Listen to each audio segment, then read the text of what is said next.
tidak bisa bergaul dengan sembarangan orang. Dia punya batasan-batasan di mana dia bergaul, dengan siapa dia berteman. Kita harus punya prinsip, punya pegangan yang harus kita pegang dimanapun kita berada, bahwa akhlak Nabi kita Muhammad bin Abdillah adalah Al-Quran. Bismillah. Assalamualaikum warahmatullahi wabarakatuh. Alhamdulillah, salatu wassalam ala rasulillah wa ala alihi wa ashabihi wa man tabi'ahu bi ihsan ila yaumiddin, amma ba'd. Jamaah sekalian kaum muslimin dan muslimat rahimani wa rahimakumullah, dan seluruh sahabat MPD yang dirahmati Allah.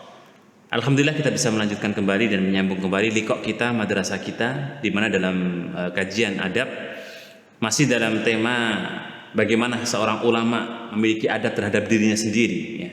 Atau kita sebagai seorang yang berilmu memiliki adab terhadap diri kita sendiri. Dan poin yang keenam jemaah sekalian rahimakumullah, di antara adab seorang ulama terhadap dirinya adalah mereka memilih dan bergaul dengan orang-orang soleh. Dan ternyata ini menjadi salah satu standarisasi sebagaimana orang yang kemudian dia memiliki adab yang baik, memiliki agama yang baik, memiliki ilmu yang baik. Ternyata para ulama menyarankan agar orang-orang tersebut memiliki teman-teman yang baik, ya.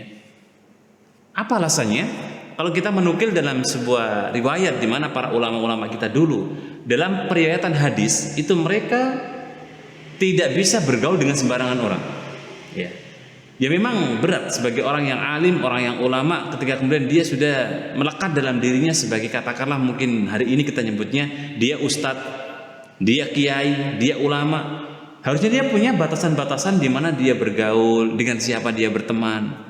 Makanya oleh karenanya di poin yang ke-6 ini, ketika kemudian disarankan bagi mereka para ulama, orang alim untuk memilih teman yang baik, pertama, agar kemudian apa yang dia miliki, ilmu yang dia miliki, kemudian jiwa keulamaannya itu bisa kemudian tersalurkan, bisa mempengaruhi orang-orang yang di kanan kirinya, dan ini dampak yang sangat besar yang bisa dirasakan, ya. Jangan sampai kemudian malah kebalik, ya. Kadang-kadang ada orang yang berstatement, ya mungkin dengan beberapa alasan yang dia kemudian berteman dengan naudzubillah orang-orang fasik, bahkan kemudian bergaul dengan orang-orang yang berbuat kemaksiatan, ya. Yang kemudian alasannya adalah dalam rangka untuk berdakwah. Iya, thayyib. Memang ada terkadang orang yang seperti itu, tapi seorang yang alim, bahkan kita sebutlah ulama, mereka untuk benar-benar bagaimana mencari teman-teman yang baik, bergaul dengan orang-orang yang punya akhlak yang baik. Karena akhlak ini salah satu di antara yang diajarkan Nabi kita Muhammad bin Abdillah sallallahu alaihi wasallam.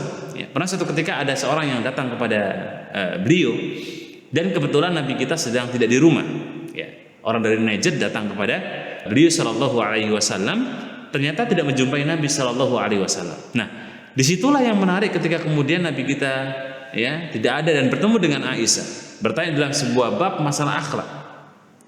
Maka akhlak Nabi itu yang kemudian dibawa oleh orang ini ke negeri Najd dan beberapa kota-kota besar, yang dengan satu jawaban. Jadi kalau kita sebagai orang yang thalabul ilmi, ingat kita harus punya prinsip, ya, punya kaidah, punya pegangan yang harus kita pegang dimanapun kita berada, bahwa akhlak Nabi kita Muhammad bin Abdillah adalah Al-Quran.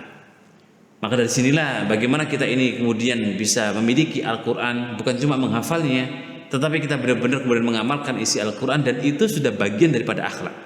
Makanya kalau ada orang yang dekat dengan Al-Quran, dia mengamalkan isi Al-Quran, ya, dia mempraktekkan dalam kehidupannya, insya Allah teman-temannya pun orang-orang yang dekat dengan Al-Quran, ya. Tetapi kalau dia adalah orang yang jauh dari Al-Quran, maka Allah akan berikan teman-teman yang jauh dari Al-Quran, sepadan, ya. Dan inilah yang kemudian sebuah ayat, ya, yang harus kita pegang. Innallaha la yughayyiru, Allah tidak akan merubah kondisi kita. Mau apapun kondisi kita, mau apapun keadaan kita, Allah selamanya tidak akan merubah kondisi yang akan terjadi besok ataupun lusa dan seterusnya. Illa ma yughayyiru ma bi anfusihim, kecuali kita merubah diri kita sendiri. Dan salah satu untuk merubah itu bagaimana kita mencari teman yang baik, dan orang yang sudah baik dia mencoba untuk merangkul orang-orang yang lebih baik sehingga dia lebih baik lagi.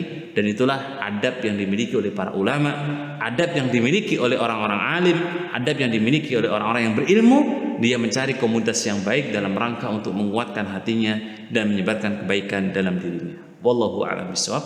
Semoga bermanfaat. Assalamualaikum warahmatullahi wabarakatuh.